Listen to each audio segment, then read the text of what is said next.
Today's topic is self-love. So let's dive right in.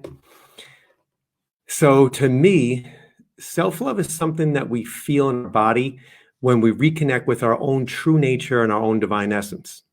Well, that's all great, but what the heck is our own true nature and our own divine essence? That's the energy we were born with. The original divine essence our soul came to this planet with. All the innocence, sweetness, and joy we arrived with. So what the heck happened? Why did we have to reconnect with it if we were born with it?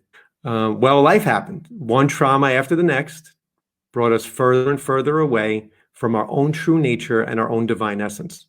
All these traumatic experiences form core beliefs which shape how we perceive and overreact in the world as we try to protect our sweet self. All the baggage buries us under the illusion that we're separate from all the love that we were born with. That love is self-love. It's who we are. And ultimately, I believe we're here to reclaim all of it. So how do we reconnect with it?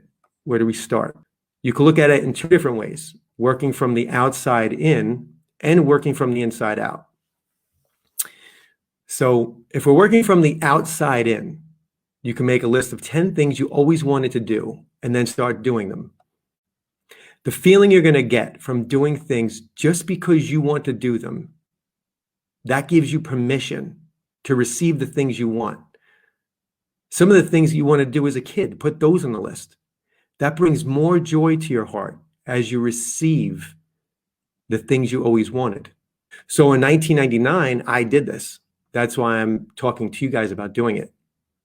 I was 27 and realized my entire life, I was living it for other people.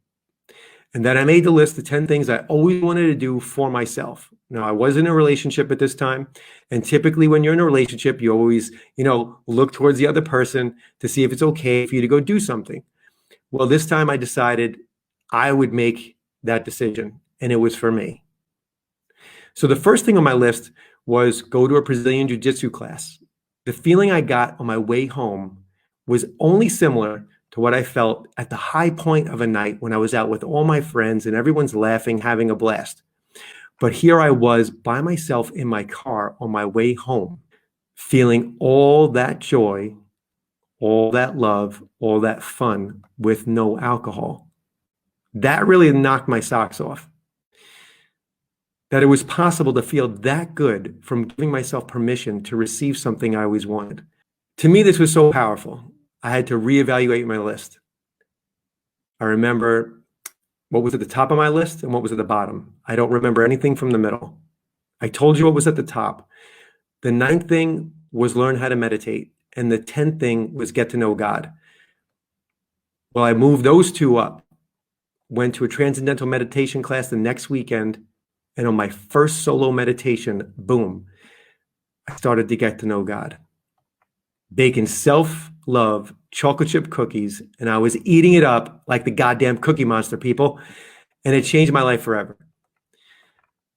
So that list of 10 things you always wanted to do just for you is a way to generate the feelings of self-love, working from the outside in. Now, another extremely powerful approach to getting in touch with the feelings of self-love is working from the inside out with self-care. But even if you go to 100 massages or meditation classes or yoga classes, it takes a while to really feel self-love. Why? To unconditionally love a person we've known our whole lives. It's ourselves. We might have gotten on our own nerves. We might have beaten ourselves up from time to time, right? So just like someone else in your family that you've known for your whole life, to love them unconditionally, we must be great at forgiveness, acceptance, and be able to give and receive love unconditionally to ourselves. All we need to do to get there is express and release all the built up layers of guilt, shame, hate, and blame. All those negative, repetitive thoughts we tell ourselves about ourselves. And just a little inside information, that voice is a survival mechanism to keep us in our crappy little comfort zone. As we shed layers of guilt and shame, we call on our own divine essence and true nature. Right after the cells release, now they're ready to receive. It's very important. Right where the cells release, they are ready to receive. That's what I do in our coaching calls, workshops, and retreats. And there's a point where you could become so realigned with your true self. You can honestly look in the mirror and say, you know what? I'm not a piece of shit. And actually, I'm pretty fucking awesome.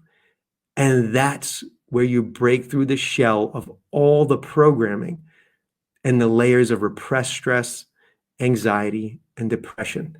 Give the people in your life the real you. You deserve it and they deserve it. What else are we here to do? What's the other option? Continue walking around as overreactive stress balls, pissing each other off, going further down the rabbit hole of anger, isolation, and blame? Choose self-love, nurture it.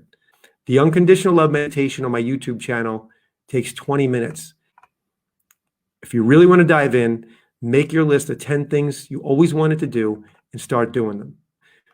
Join our meditation group, schedule an intro coaching call at breckcotter.com. Self-love is right here, waiting for you to reclaim it.